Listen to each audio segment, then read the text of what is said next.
الله يعلم ما نشكو من الآلم وما نعانيه من ضيق ومن سقم، لكن لنا فيه ظن لا يخيبنا، حشاه أن ترجع الليل بلا نعم.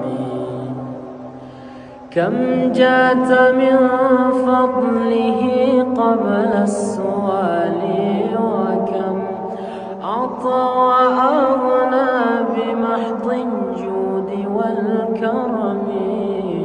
الله يعلم ما نشكو من الألم وما نعانيه من ضيق ومن سقم.